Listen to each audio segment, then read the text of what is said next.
मधुमक्खियां एक अद्भुत रहस्य को छुपाए हुए हैं।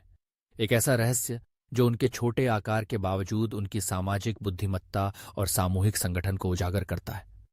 जब छत्ते की रानी मर जाती है तो ऐसा लगता है जैसे सब कुछ खत्म हो गया है। रानी ही छत्ते की आत्मा और जीवन होती है। वही एकमात्र होती है जो अंडे देती है, और इसी के कारण पूरी कॉलोनी में अनुशासन और व्यवस्था बनी रहती है। उसके बिना छत्ते का जीवन धीमा पड़ जाता है। नए अंडे न होने के कारण भविष्य अधर में लटक जाता है। कुछ ही हफ्तों में पूरी कॉलोनी के खत्म होने का खतरा मंडराने लगता है। लेकिन इस संकट की घड़ी में भी मधुमक्खियां घबराती नहीं हैं।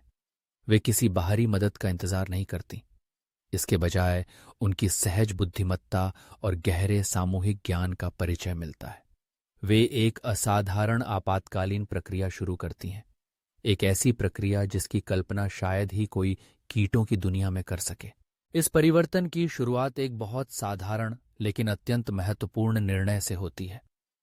कामगार मधुमक्खियां कुछ सामान्य लार्वा चुनती हैं।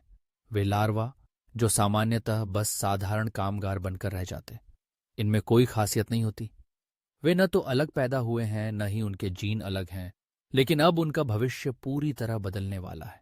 इन चुने गए लार्वा को एक खास आहार दिया जाता है, रॉयल जेली। यह एक दुर्लभ पोषक तत्वों से भरपूर, प्रोटीन, विटामिन्स और जैव सक्रिय यौगिकों से सुसज्जित विशेष भोजन है जिसे स्वस्थ मधुमक्खियां तैयार करती हैं। यह सचमुच राजसी भोजन है जिसका स्वाद केवल रानी बनने की राह पर चलने वाले लार्वा ही चख पाते हैं। जैसे ही ये लार्वा केवल रॉयल जेली का सेवन करने लगते हैं, उनका विकास पूरी तरह अलग दिशा में होने लगता है। कुछ ही दिनों में उनके शरीर में अद्भुत परिवर्तन आते हैं। उनके अंडाशय सक्रिय हो जाते हैं, शरीर आकार में बड़ा और ताकतवर हो जाता है। उनकी उम्र साधारण कामगार मधुमक्खियों की तुलना में लगभग 20 गुना बढ़ जाती है। अब वह लार्वा कभी शारीरिक श्रम नहीं करेगी। वह आदेश देगी। वह रोजमर्रा के कामों में नहीं उलझेगी। वह जीवन देगी, पूरे छत्ते को नया भविष्य देगी। यहाँ सबसे चौंकाने वाली बात यह है कि रानी और कामगार मधुमक्खियां एक ही डीएनए साझा करती हैं।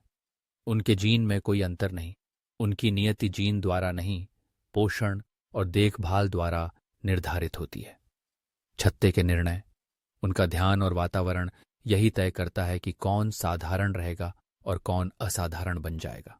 मानव समाज में सोचिए, अगर एक साधारण बच्चे को सही देखभाल, वातावरण और समर्थन मिले तो वह भी असाधारण नेता बन सकता है, बिना किसी आनुवंशिक बदलाव के, सिर्फ सही पोषण, शिक्षा और प्रेरणा के साथ।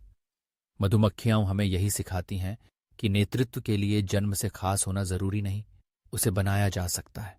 इस अद्भुत रूपांतरण के जरिए न केवल एक लार्वा का जीवन बदलता है, बल्कि पूरी कॉलोनी की किस्मत बदल जाती है। जब नई रानी तैयार हो जाती है, वह छत्ते की बागडोर संभालती है, अंडे देना शुरू करती है और छत्ते में फिर से जीवन और व्यवस्था लौट आती है।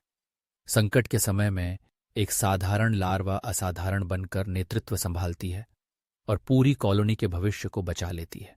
मधुमक्खियों की यह प्रक्रिया हमें सिखाती है कि असली शक्ति सामूहिकता, देखभाल और सही निर्णय में है।